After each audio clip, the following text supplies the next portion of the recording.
Hello everyone, this is part 18 of What If Naruto and Hinata trained together and a spark happened, and I hope you guys enjoy this video and to like, to subscribe, to share, and check out the playlist, to see more comment down below. Now let's start the intro. They call me a god. They call me a god. They call me a god. Join my membership, the perks are great. It's in the description. I'm sorry if this sounds callous, but what does this mean for me? Temari asked, after hearing the whole story. In the long run, little, Tsunade informed her, your other tasks will be as we discussed. And once we have our new agent in the Akatsuki ranks, you will take over for Jiraiya as primary contact. Then you'll be able to relay any information to both the Kazekage and myself. You'll just have a little more free time until the infiltrator is in place. The leader of the Hidden Leaf paused, and looked away. Are you thinking that you should have sent me this time? The Sand Jonan's voice betrayed she had been considering the same. Maybe, a little, the Hokage conceded. Orochimaru beat Jiraiya and Itachi fairly easily, but part of that was his distraction. If you had been there, you wouldn't have been weighed down by the emotional pressure, and you might have kept them focused. Or you might have been killed alongside Itachi. The medical Sanin sighed. It's easy to second guess, but difficult to know what would have happened. If there is nothing else, Temari started again after a moment of reflection, I have an appointment. Another date with our cynical genius. Tsunade tried to take comfort in knowing that life went on, despite the latest tragedy. No, something else, the younger blonde answered evasively, good night, Lady Hokage. The Sand, hostage, bowed slightly, and then vanished from the room. It had been 6 days since the Jonin Council had been informed of Sasuke's death, and Orochimaru's resurrection, and by now, most of the village knew. However, Itachi's role had only been revealed only to Team Kakashi, the clan leaders, and finally Temari. And they had been sworn to secrecy. Though she wished she could reveal the last Uchiha for the hero he had been, Tsunade understood the tactical advantage in keeping what they knew hidden. By the dawn of the third day, the irrepressible Naruto Uzumaki was back to his normal spirits, more or less. And the day after, Kakashi Hatake finally snuck out of Yugao Azuki's apartment, also on the road to emotional recovery. But Sakura Haruno seemed to be hit harder than her male teammates. Ino had visited her friend each day, and grew ever more concerned. She heard from Sakura's mother that Naruto had been over twice, Kakashi once, and one day Hinata, Tenten, and Mogi had popped in together. And none of them had been able to dislodge the young woman from her room. Sakura had even refused to see Naruto both times he had dropped by. Ino had racked her brains for a way to help break the pink-haired medic out of her funk, and finally had come up with a plan. When the shinobi mentalist entered her friend's room, Sakura was sitting on her bed, with her knees pulled up to her chest. Sakura's hair was unkempt, and her flannel nightgown had fallen off her left shoulder. Ino found the effect oddly enticing, and briefly considered another way to try to help Sakura's mood. But she dismissed the idea. Even if Sakura might have been interested, she could not do that to Choji. Get up, she ordered. Sakura raised her eyes to meet Ino's with a look of exhausted confusion. What? Get up? Yamanaka barked again, trying her best to imitate her new sensei. We have to get you showered and dressed, now. She grabbed Sakura's hand, and tugged her up. Even though Sakura had the superior strength, she did nothing to resist, and Ino dragged her to her feet. The blonde gently pushed the pink-haired girl into her bathroom. I trust I don't have to help you shower, Ino said mockingly, and for the first time, a glimmer of emotion passed through Sakura's eyes, annoyance. Ino, what is all this about? Haruno demanded through the closed door as she disrobed. The part-time flower seller had moved to her friend's dresser, and was picking out clothing. Comfortable, but not too frumpy, she started to toss the bra and panty set onto the bed. Then she thought better of it, and set them on top of the dresser. Oh, this is cute, she added a long-sleeved shirt, and then a pair of jeans. Finally she took out a clean, springtime nightgown. Ino, Sakura said again, tell me what you are doing, or I'm going back to bed. You're coming over to my place, the mind jutsu expert finally answered. We're having a slumber party. What? The despondent medic opened the door and stuck her head out, and Ina Sakura groused, what are we, 10? You need to get out of this room, and you really need to have some girl time, Ino lectured. We'll do each other's hair and makeup, gossip, watch some sappy romance or girl power flick, and binge on pop and junk food. No way. We're adults now. That's kids stuff. Perfect. Since you're acting like baby right now, the would-be hostess counted. Now get in that shower now, or I'll mind transfer in there and do it myself. With a sigh of defeat, Sakura closed the door. Although the target showed no further signs of resistance, Ino wrapped Sakura's arm tightly in hers, to make sure the downcast Chunin could not escape. After they crossed the village, Yamanaka prodded her former rival into her family's home. Her parents having been convinced to go out for the night, the house was empty. Mom just got a new TV, she indicated the 60-inch widescreen console in the living room, with an exaggerated sigh. Minako is such a technophile, Ino told her guest, it's a good thing the shop is doing well. But I guess there are some advantages. Sakura was starting to wonder if Ino dragged her over just to show off, but before she could voice the opinion, there was a loud knock at the door. I'll get it, Ino said in a sing-song voice, have seat. Sakura dropped her overnight bag by the wall, and settled into one of the recliners. Why did I let her drag me over here?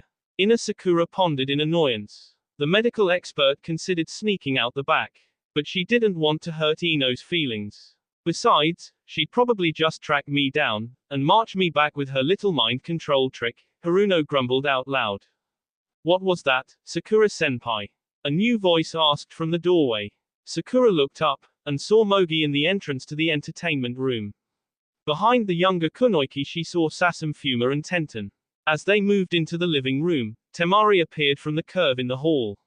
Lastly was Hinata, being pushed forward by Ino. All of the other girls were also in relaxed, civilian clothes, and each wore her hair loose, instead of the usual buns, braids, bunches, and pigtails. It looks like everyone arrived at the same time, Ino laughed, it's a good thing we got back when we did. But Ino-senpai, Mogi started with a confused expression. The hostess quickly darted over and pinched the 13-year-old's cheek. Now Mogi, she said forcefully, we're all girls getting together for some fun. No need to use honorifics tonight. Tenten and Temari both nodded, and Mogi got the real message. So what does everyone want on pizza? Ino continued quickly. So, Temari, Ino paused in the middle of the 7th braid she was weaving into Tenten's long hair. Freed from the normal odango she wore, the oldest of the leaf ninja present also had the longest hair. Yamanaka fixed a canny eye on the sand Kunoichi, and her lips peaked in a mischievous grin. What's it like being with Shikamaru? The younger blonde asked. After Choji turned me down the second time, I briefly considered trying Shika out. You know, keeping it in the team. But I decided it would be too troublesome. But now, I'm really curious about what I might have missed. Tenten showed amazement at Ino's brazenness and Sasum looked away. Hinata and Mogi both blushed furiously, while Temari turned slightly red. But the sand Jonin also smirked. She opened her mouth to speak. Ino, come on, Sakura protested, there's a child here. Oh, and Mogi too.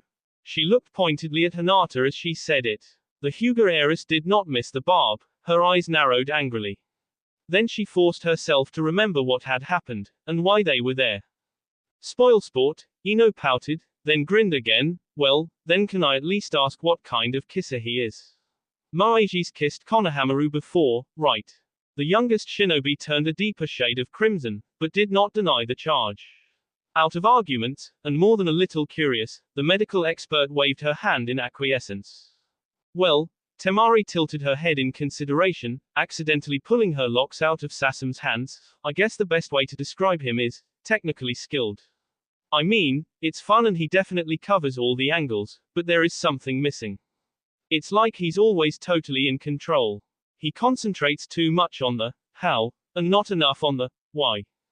Now, Choji's the exact opposite, Ino announced. He's really passionate, and kinda messy. He tries really hard, but clearly he hasn't had a lot of practice. Both blondes began staring at the other girls. Come on, you three, their host demanded of Hinata, Tenten, and Mogi. Yeah, dish. Sasum joined them, curious and believing she was safe.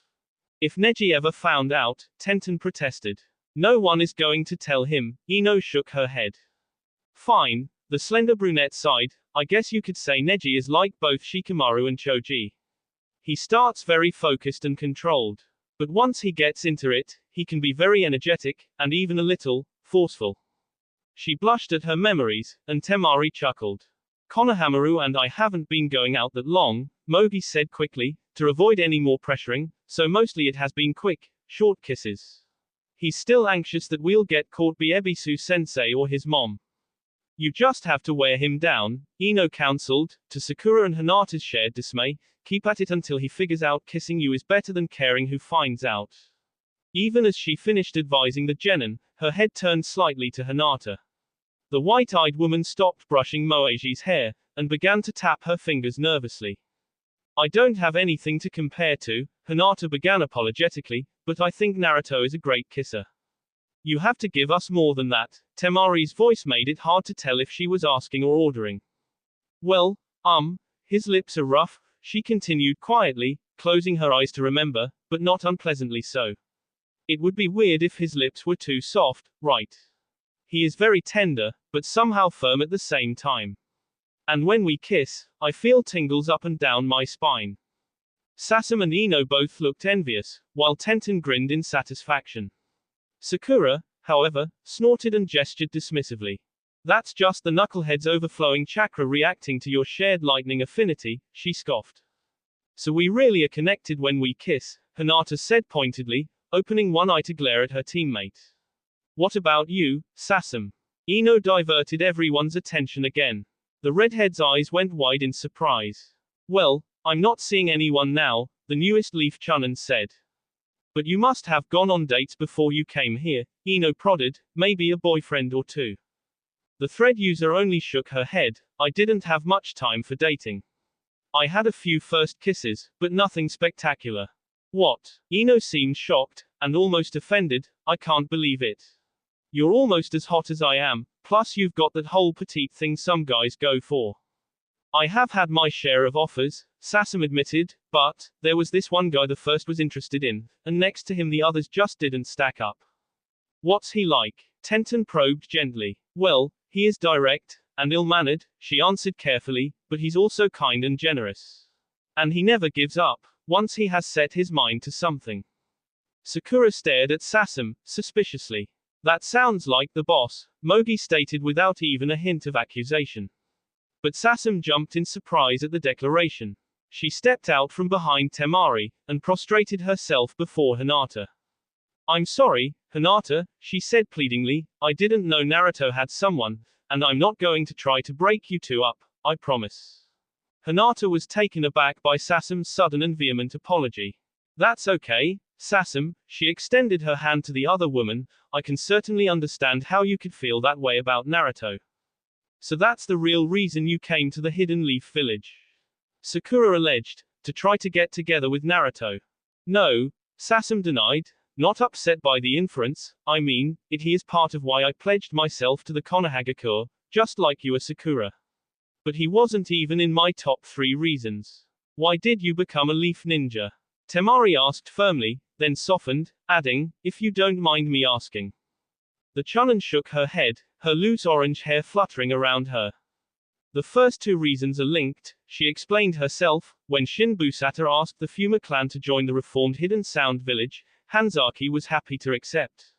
But I just couldn't bring myself to trust the sound, not after everything I went through. At the same time, I owed Naruto, Sakura, and Master Jiraiya for everything they did for me, Arashi, and the rest of the clan. And I didn't want to be alone. I told Hanzaki all of that and he agreed to let me come to the Leaf Village. The third reason, the one I didn't tell my clan, she continued, conspiratorially, was because I wanted to study under Shizune-sensei. So you want to be a medical ninja? Tenten asked, then why not aim for Lady Tsunade? She is the best, and hasn't been stingy about taking apprentices. While I'll be happy to learn any medical jutsu Shizune-sensei teaches me, Sasum shook her head in denial, the reason I wanted to study with her is for her mastery of needles techniques and poisons. You see, the Fuma clan measures our skill by what we use to anchor our threads. We start with kunai, then move up to darts, and finally use needles. Though I am a needle-type thread user, I was trying to find a way to become stronger. And that was when I thought about other ninja techniques that use needles. And I thought if I could learn Shizune Sensei's needle and poison skills, I would have a broader base of skills, and I could find new ways to combine them with the Fuma thread techniques. Wanting to see Naruto and Sakura again were my fourth and fifth reasons, she finished. But if you want to be with the boss, Mogi started, but Sasam interrupted her, shaking her head again. I still like Naruto, but he is just a crush, she offered, and I would never want to be the woman who steals her friend's guy. Besides, there are plenty of other cute guys here, now that I know Naruto's off the market. Like Kiba, or maybe Genma. No way, Ino and Mogi complained in unison, and the younger girl added, he's too old. I prefer to think of him as mature, and experienced. I'm going to get another soda. Does anyone else want anything? Sakura said oddly, and quickly exited the room before anyone could answer. As she left, Hinata also stood, and headed towards the bathroom, though not so intently. Are you sure this was a good idea? Tenten leaned in closer to Ino and whispered. Mogi, Temari, and Sasam continued to debate the merits of older men. I mean, Sakura and Hinata haven't been getting along well lately, the weapons expert added, and this doesn't appear to be helping matters. Right now, Sakura is my main concern, Ino answered. If sniping at Hinata is the best way to get her back to normal, then so be it. I'll just have to apologize to Hinata later. Tenten and Mogi let out appreciative sighs as the credits started to roll. And Temari surreptitiously dabbed the corner of her eyes with the short sleeve of her nightgown. After the girls finished styling one another's hair, Mogi, Sasam, and Hinata submitted to having their faces made up. Of course, the other four had indulged in a little fun, and the trio had been forced to scrub their faces when they changed into their sleepwear. Once all seven were dressed for bed, they had spread out their sleeping bags across the living room floor. And then they had popped a romantic comedy into Minako's new DVD player, one heavy on the romance, light on the comedy. You know, I love Neji to death, Tenten said as Ino removed the disc, but sometimes I wish he could be more sensitive, like that. I know, Temari smirked, I practically have to club Shika over the head to get him to tell me what he's thinking or feeling. You can't expect romance from any guy under the age of 22, Sasam advised. Maybe we should have invited Anko-sensei over, Mogi suggested. Iruka-sensei seems to be pretty open and romantic. Yeah, but Iruka and Anko aren't a good example, Ino dismissed the idea. I mean, we all know who wears the pants in that relationship. Figuratively speaking, of course. They all giggled, even Sakura, picturing Iruka Yumino in skirt. You could talk to Yugao-sensei, Hinata started to recommend, but she trailed off when the others looked at her in confusion. I thought she was, Hinata mumbled under the scrutiny, is it supposed to be a secret? Or did I just imagine it? She stopped speaking, looking worried. Spill, Hinata, Ino commanded, eager for some gossip. Yeah, tell us, Sasam wanted to know more about her teacher. Well, it's just, when we were on the bus, going to the land of waves, and Naruto asked Yugao about Kakashi, she got flushed and stuttered. You'd know all about that, Sakura added, sotto voce. And when Naruto, Hanabi and I went to speak to Kakashi to talk to him about training for the Chunin exams, there was a woman hiding from us in his apartment. I didn't see her face, but she was Yugao's height and build, and she had long, purple hair. And, she finished, blushing, I'm pretty sure she was naked. Ooh. Ino squealed, Yugao and Kakashi. But I'm not sure, Hinata quickly interjected. No, it doesn't surprise me, Sasam added, since we haven't had a mission yet, Yugao-sensei has had us training together. And last week, after you guys got back, we just happened to run into Kakashi-sensei. He secretly gave Yugao-sensei a note. I hoped it was a mission from the Hokage, but nothing ever came of it, and she never mentioned it. They did work together in the Anbu, Tenten considered. And they both lost lovers, Temari noted, tensing slightly as she said it. But the others did not ask her about how she knew about that, and she relaxed again. As they digested the knowledge of the secretly trysting Jonin pair, Ino remembered something, and her sly grin returned. Hey, Hinata, you said, you could talk to Yugao-sensei, not, we could talk to Yugao-sensei, the blonde Chunin recalled for the others. Going back to the original topic, does that mean you think Naruto is romantic enough? The Hyuga Saiyan pulled her covers over her head, pretending to ignore them. It's probably just a case of low expectations, Temari teased. No, Hinata fiercely popped back out at the slight to her beloved. Naruto is sweet, and kind, and expressive. That doesn't sound much like the boss. Mogi joined the act, wanting to hear what Hinata had to say about Konohamaru's hero. We're going to need more than just assertions, Tenten said more gently than the others. And Sasum propped her head up on her elbow to better listen. Realizing she was surrounded, the pale beauty surrendered. My bracelet, she held out her arm, the expensive ornament clinking melodically. Old news, Ino waved it off, you weren't even dating then. But on my birthday he got me matching earrings, and a longer chain, so I can wear it as a necklace when I'm using ginmaki, Hinata counted, plus a bouquet of daylilies and white roses, and a signed first edition of the Kunoiki and the Priest. Not Yukihana's copy either, he found me another one. By now all of the others were suitably impressed, and Sakura was starting to look annoyed. But Hinata didn't notice, she was on a roll. And the night before my birthday, he took me to the Golden Shoe, she continued breathily, which I know we do fairly often, but this time he paid him to close the dance floor an hour early, so we would have it all to ourselves. He requested all of my favorite songs, and for that hour it was just the two of us, dancing. And he baked me a cake. From scratch. Darn, Mogi sighed, why couldn't Konohamaru learn that from Naruto? Enough about Naruto, Sakura suddenly hissed, sitting up in bed to glare at him, he's just an oblivious idiot. The only reason he's so nice to Hinata is because she's threw herself at him, and he's lonely and horny. Everyone looked at her with amazement and dismay, and Hinata looked genuinely hurt. I mean, what's so special about you? The pink-haired woman kept going, growling, he never liked big breasts before. And it can't be those creepy eyes. Is it just pity? Pity for a second-rate ninja with no personality or backbone? Or is it kinship for a fellow misfit? The orphan and the girl who was cast out of her family?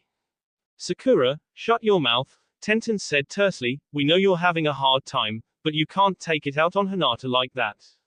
I don't know why you'd want him anyway. Tsunde's apprentice ignored Guy's student, and continued her rant, he's just a stupid, clumsy, loudmouth braggart. And he has no loyalty, he'll just abandon you when it suits him. Just like he did to Sasuke, and just like he did to me. Is that what this is about? Hinata finally spoke, but quietly, forcing them all to listen carefully to her words, because Naruto came to me, after Master Jiraiya told the three of you about Sasuke. He said you wouldn't want to see him, that you would hate him. I knew he was wrong, but he insisted. Because he promised twice to bring back Sasuke, and in the end, he failed.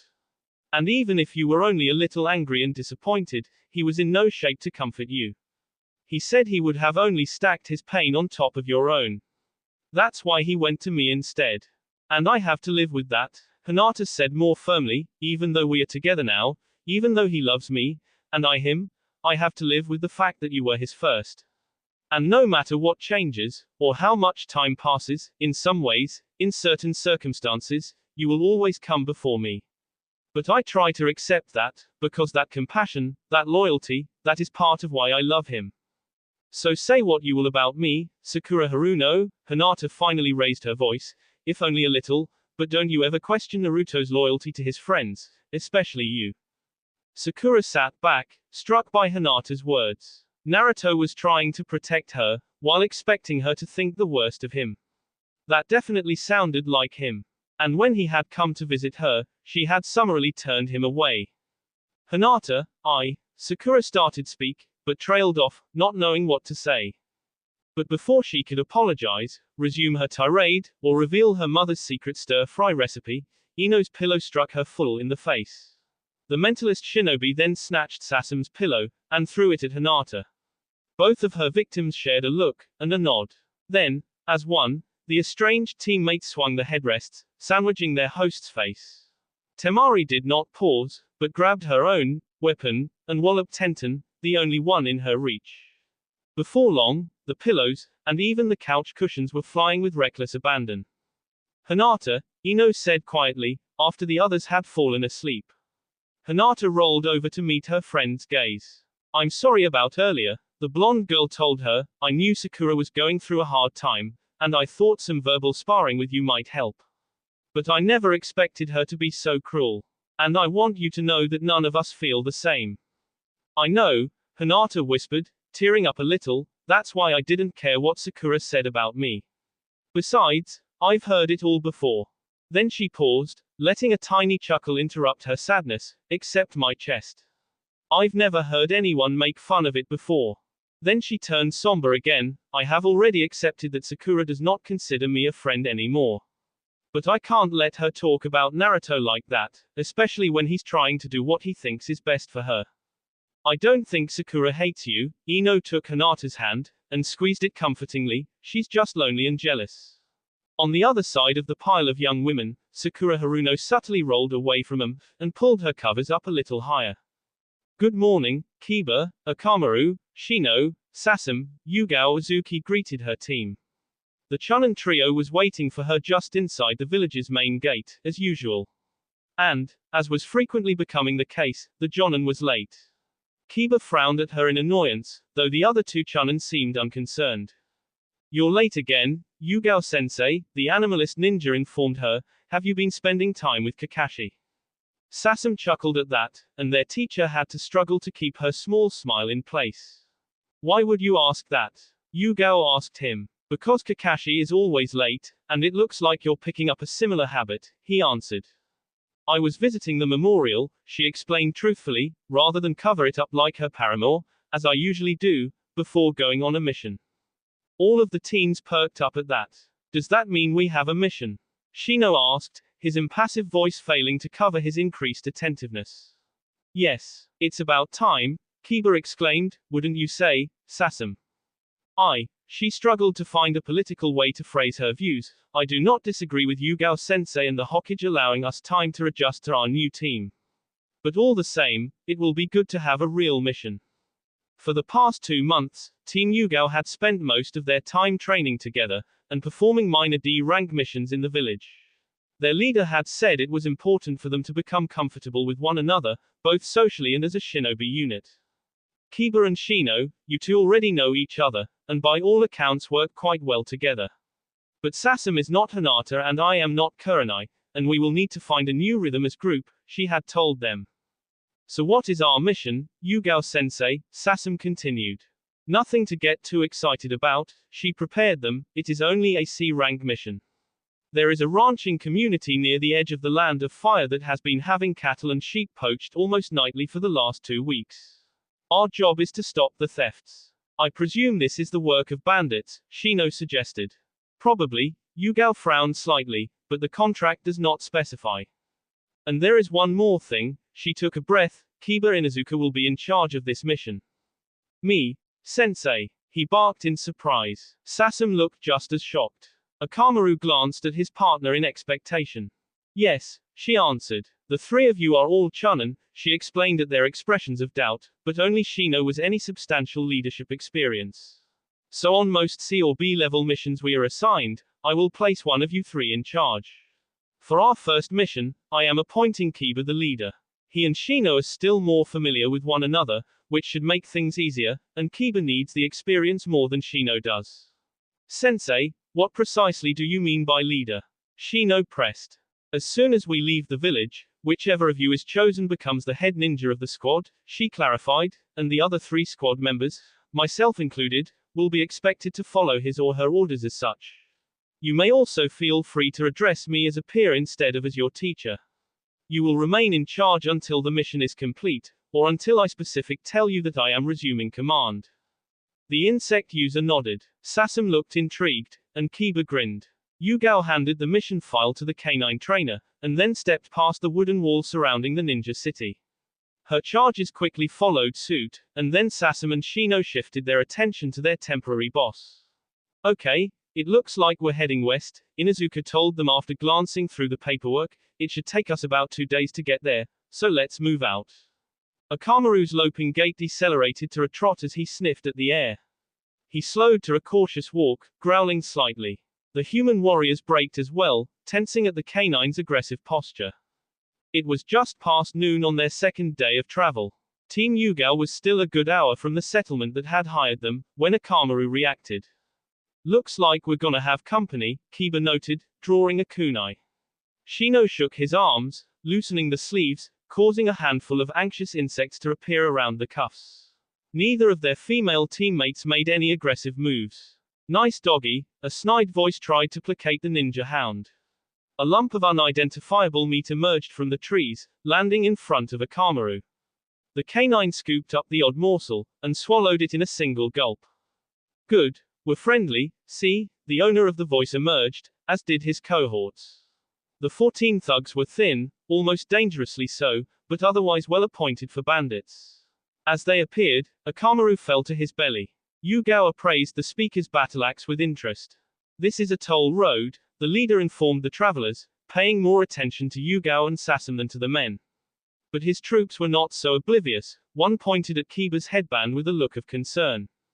We will require 100 ryo worth of cash, goods, or services, he leered at the kunoichi, from each of you. On whose authority? Shino asked quietly, sounding like his inquiry was curiosity rather than a challenge. Whose authority? The bandit chuckled. Why, mine, of course. Do I take it you cannot or will not pay? He swung the weapon off his shoulder. Though not as large as Sakura or Tsunde's weapons, the axe possessed a substantial blade, razor-sharp and polished to a mirror finish. Inside of the gray, steel outer edge there was a ribbon of a reddish metal. Opposite the blade was a spike, partially hollowed out to reduce the total weight of the weapon. The vocal thief pointed the axe at Shino. The Aberrane clan ninja lifted his head, allowing the bandit to see the leaf shield under his hood, covering his forehead. The previously confident rogue took a step back. He finally noticed Kiba's headband as well. At the same time, Akamaru suddenly spit out the drugged venison, and stood back up, growling loudly. Perhaps we could negotiate. His voice did not betray the fear in his eyes. 100 ryo might be too high. Would 20 be more in your price range? Yugao drew her katana from its concealed sheath. Needles bonded to threads slipped into Sasam's waiting fingers. Oh, forget it. The bandit decided to show some backbone, and shouted, just kill them. He swung his axe cleanly overhand, and with more skill than the leaf warriors would have suspected. The axe came perilously close to severing Kiba's right arm, but the youth slid back. Akamaru snarled, and leapt forward. The giant dog caught one of the rogues by the shoulder, crushing his collarbone. The canine shook the man like a rat, knocking two of his fellow thieves away. Good idea. Sasam noted the dog's actions. She flicked her wrist, burying 4 spikes into one bandit's chest, and 2 more in his neck. The thread user twisted her hands, and the lines wrapped around his body, cutting deep into his flesh. She then flung her arms sideways, and though she lacked Akamaru's size and strength, she was able to slam the ensnared corpse into another of the attackers. Neither man got back up, and she drew her threads back. Yugao-sen, Kiba stopped in the middle of the honorific, get behind them so they can't escape. With a slight grin, the jonin nodded. Her katana flashed, and the neck of the bandit she was fighting sprayed blood across the dirt. She disappeared in a cloud of dust and leaves, reappearing on the other side of the main group of brigands, who had arrayed themselves against Shino and Kiba. Before the furthest of the renegades could turn to face her, her weapon sliced again, carving swiftly through vertebrae and ribs. A second warrior fell as he turned, her katana bisecting his right lung. Shino took the opening offered by Yugao's actions. He gestured, and a line of insects flew out from under each sleeve. He ran through a quick set of hand signs, and the bugs reacted, shooting out like spears. 2 of the rogues were impaled, but the beetles and flies did not reappear from whence they entered. Instead they burrowed out through their victims' mouths. Kiba's fingernails lengthened and hardened, and he swiped at the bandit's leader. The axe-wielding thief stumbled back, pushing one of his men into the path of the attack. The younger Inuzuka clawed out the man's throat. Kiba lunged at the bandit chief again, but again the coward dodged back, sacrificing another of his men. But this time he waited, and when Kiba's claws buried in his man's arm and stomach, he swung the axe at the dog ninja's neck. The chunin was no fool either, and he hefted his victim to block the blade. The fang-marked youth tried to use the body to twist the weapon away from its user, but the axe slipped cleanly free of the dead bandit's ribs. Unfortunately, his other remaining man was facing Sasam, and that rogue's left arm had been bound tightly to his side by the young woman's threads. The other bandit danced and pulled, trying to prevent the Fuma Kunoichi from wrapping any more cords around him. Man, you picked the wrong group to rob, Kiba growled and chuckled at the same time. He, Akamaru, and Yugao all closed around the mouthpiece of the thieves, while Shino held back, keeping an eye on Sasam. Sasam, stop, Kiba suddenly said. The young woman looked surprised, but complied nevertheless. Yugao studied him, wondering what he was going to do. Go, the dog trainer told them. They froze, expecting a trap. Get out of here, Anuska's voice was touched by pity and disgust. Run as far away from here as you can. And remember, if the Leaf Village ever has to send shinobi after you again, you will die. The few rogues still alive were confused by the statement, but were not about to look a gift dog in the mouth. As thieves started to flee, Yugao stopped them. Leave the axe, if you please. Though it sounded like a request, the bandit was not foolish enough to treat it as such. After a moment of hesitation, he threw down the blade, and resumed his escape. The former Anbu agent confiscated the weapon, storing it in a scroll. Yugao-sensei, why did you do that? Sasam queried. Oh, I just didn't want him to be able to hurt anyone, the purple-haired woman said quickly yet blandly. Shall we go?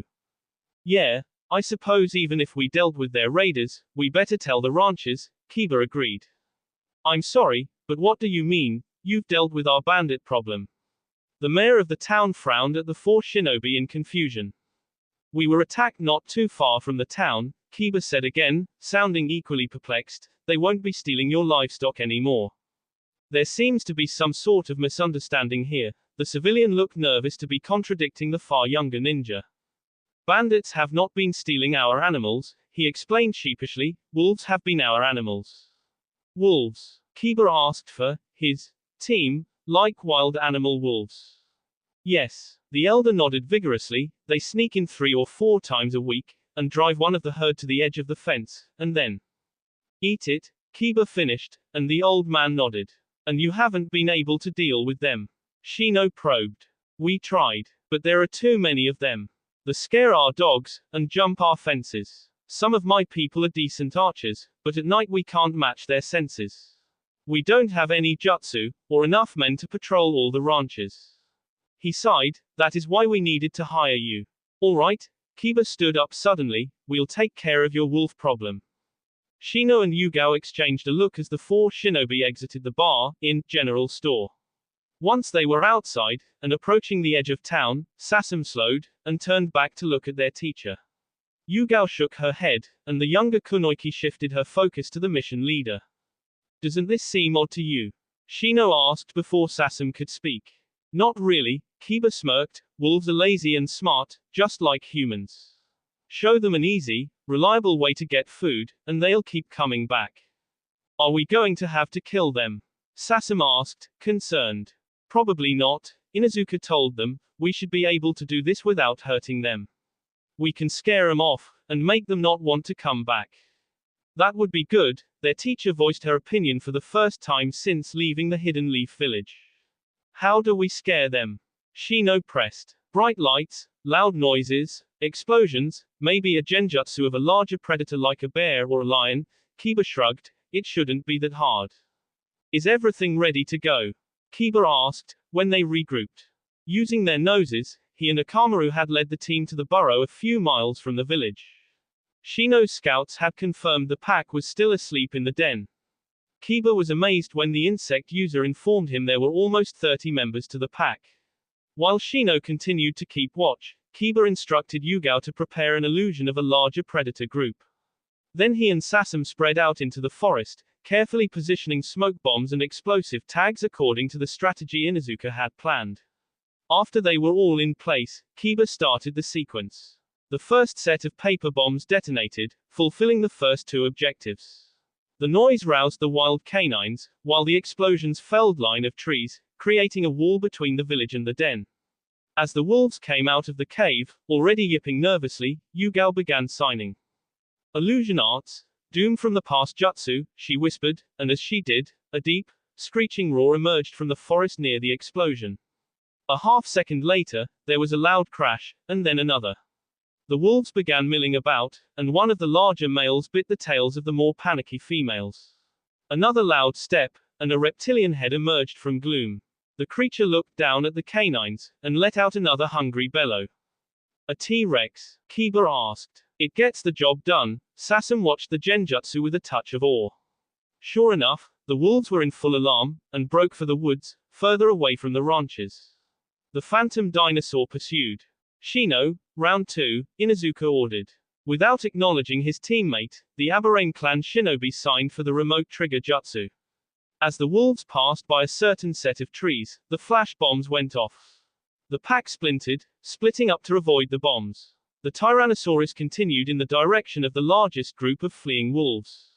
Continuing to watch them through binoculars, Kiba told Shino and Sasam when to activate the explosives to continue to drive and separate the canines. That should keep them running for a while, Kiba said smugly. I guess that means it's time for phase 2. So how do we make sure they do not return? Yugao asked her new protege. Simple, the feral Chunin grinned wider. We mark the territory as our own. What? Sasam turned bright red. You mean, like go to the bathroom all over the woods? Do you have a problem with urinating in the wild? Yugao asked. Sasam didn't answer, and she couldn't meet her teacher's eyes. That's okay. Kiba tried not to laugh at her. Akamaru and I can handle it. The more sense we have the better, Shino noted, also familiar with animal behavior, and we can also cover a wider area. It does seem to be the wiser course of action, Yugao agreed.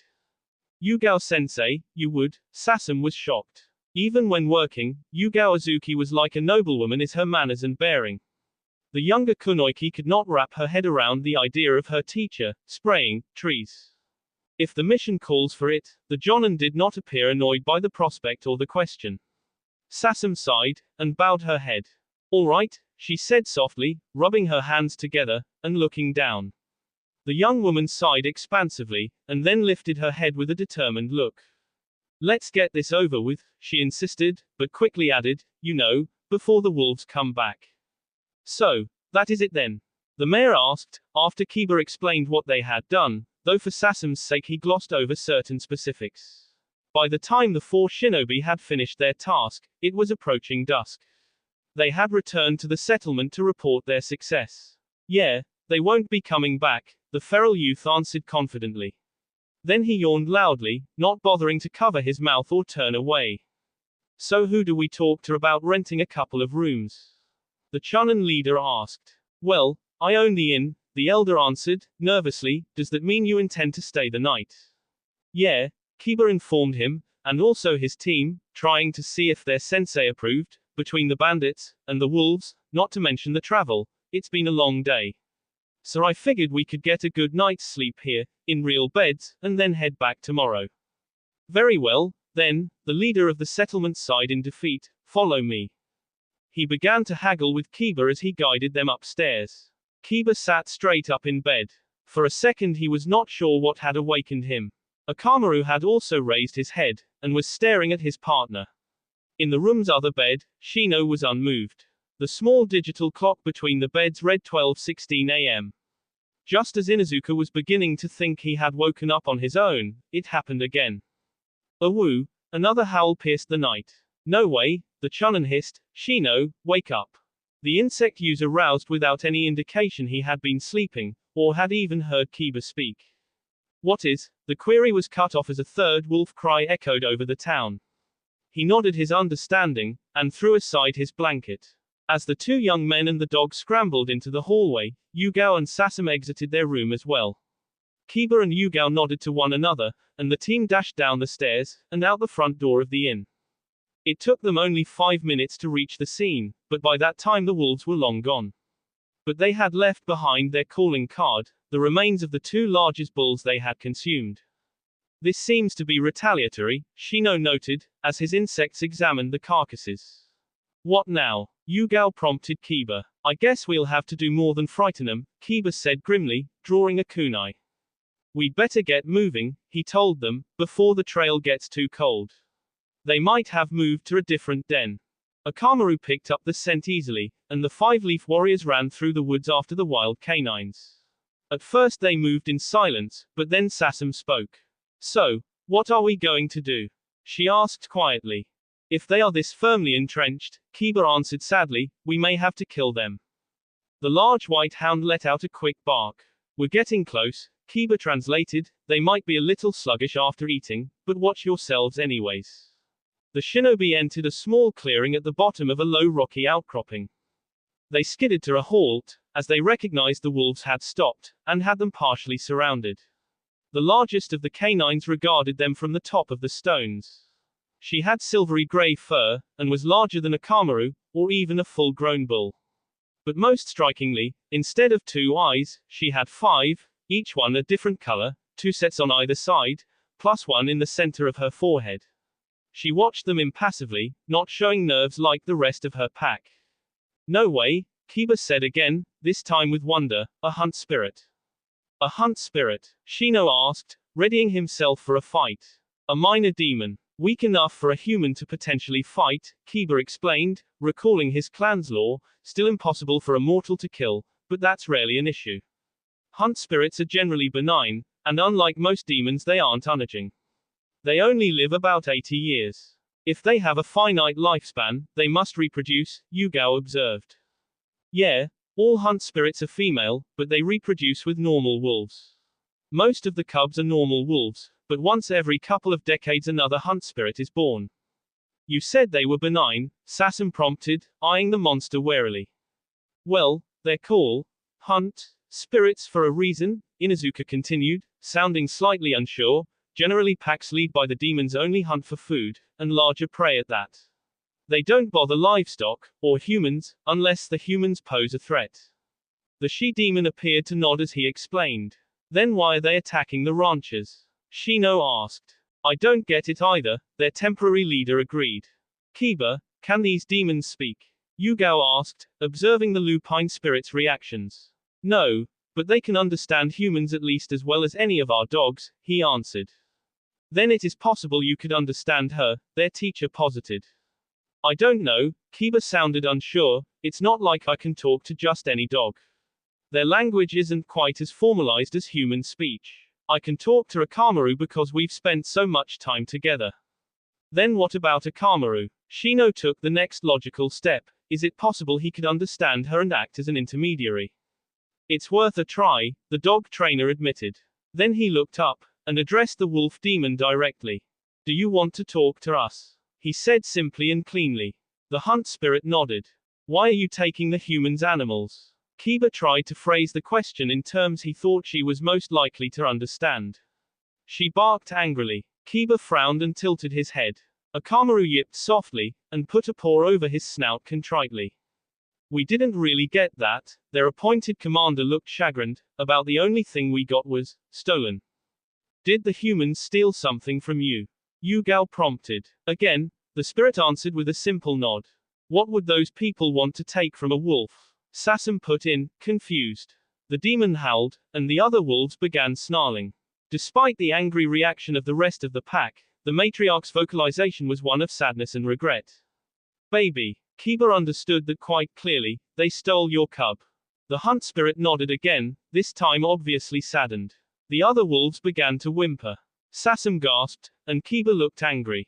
That explains why the mayor was anxious for us to leave, Shino noted. But why? Why steal her child? Sasam asked. They probably want to sell her, Yugao speculated. In certain circles, a demon can be quite valuable. Especially an infant. Come on, Inuzuka ordered fiercely, we've got a contract to complete. Kiba threw open the door to the inn, hard. He had considered kicking it in, but decided that was overkill. Behind him, Yugao, Shino, and a still nervous Sasam formed a barrier between the wolves and the villager who had been awakened by the clamor. The hunt spirit and 2 of the larger males had accompanied the leaf ninjas back into town. A kamaru had guided them. Kiba, why didn't you or a kamaru notice this scent before? Sasam asked curiously. We generally tune out unusual scents, unless we are looking for something in particular, he explained, otherwise, every time we left the village we'd be distracted. You guys better wait out here.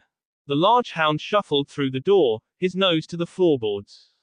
What are you doing? The mayor demanded, stumbling down the stairs. He appeared more worried by the ninja than frightened of the wild animals outside his building. Finishing our mission, Kiba growled, following his partner. A kamaru stopped at the blocked entry to the cellar. He yipped, and scratched at the door. Are you sure? The shinobi asked. The canine barked again, louder, and Kiba heard scrambling below. Open it, he demanded. I will not, the older civilian tried to affect outrage. What right have you? He was cut off, when Kiba leaned in close, snarling, open it, or I will. The shop owner quickly took out his keys, and undid the lock. He was knocked aside when Kiba violently opened the portal. At the bottom of the stairs sat a wolf of no more than 3 months. Its right rear leg was chained to the wall, and it was muzzled. It stared at Kiba, its 5 different colored eyes bearing a mixture of anticipation and fear. The ninja and his dog walked carefully down the stairs, not wanting to startle the young spirit. It's okay, Kiba said gently, extending his hand for the canine to sniff. We're going to take you back to your mother. The infant demon seemed to understand them, and relaxed. Kiba removed the gag, and then the chain. The cub started to climb the steps, but it was weak, and slid back. Inuzuka carefully lifted it in his arms, and carried it up. No, the mayor protested, grabbing at him when he reached the main floor, you can't. Woof. Akamaru's thunderous bark caused the old man to fall back in surprise and terror. The ninja hound stayed carefully between his master and the mayor, growling quietly at the thief.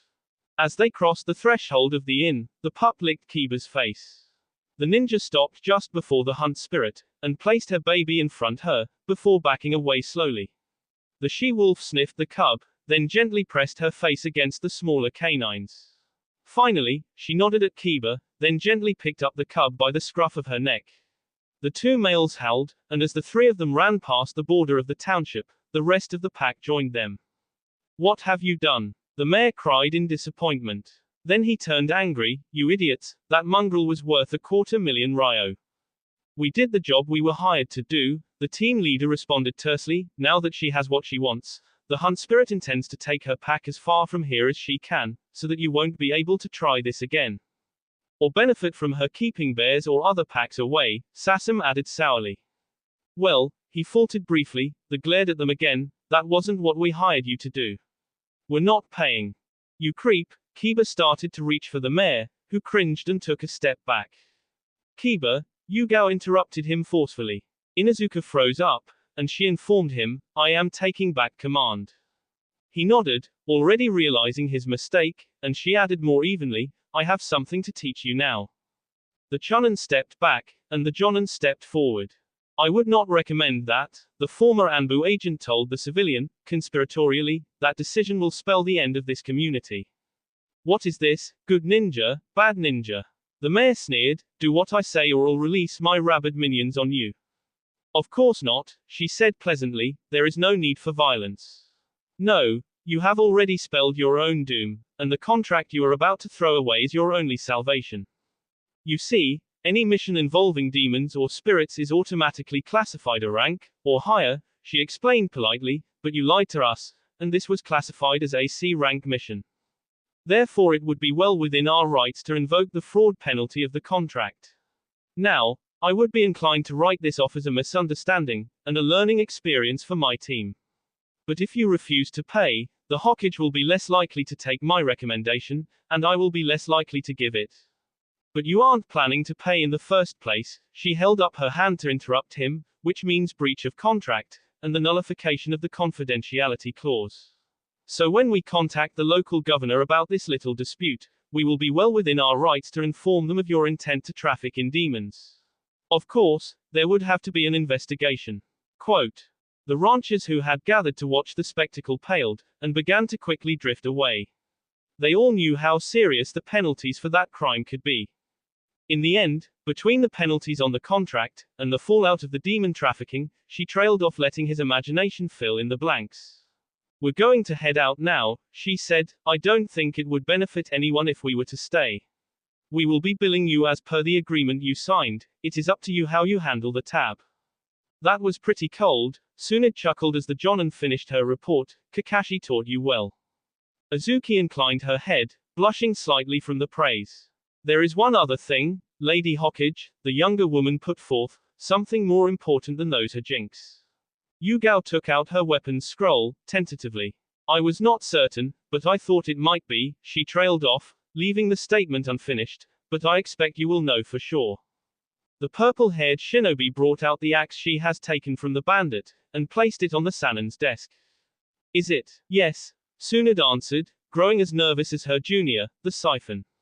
But not the original, it's one of the duplicates. The Hokage regarded the weapon with fear and disgust. She went through a quick set of hand signs, and the weapon reverted to a bar of moderate quality steel. But that's almost worse, isn't it? Yugao prompted. If it was the original, at least that would mean he was dead. But this must mean. Tell no one of this, Tsunade ordered abruptly, cutting off the Jonan's speculation. Then she softened slightly. On second thought, tell Kakashi. But do not let it go beyond you two. Do I make myself clear? Yugao nodded, and quickly took her leave. And for some time after, Tsunade continued to regard the metal cylinder with an expression of thoughtful worry. That will be all for this video. Be sure to like, subscribe, share, and comment down below for more videos. Goodbye.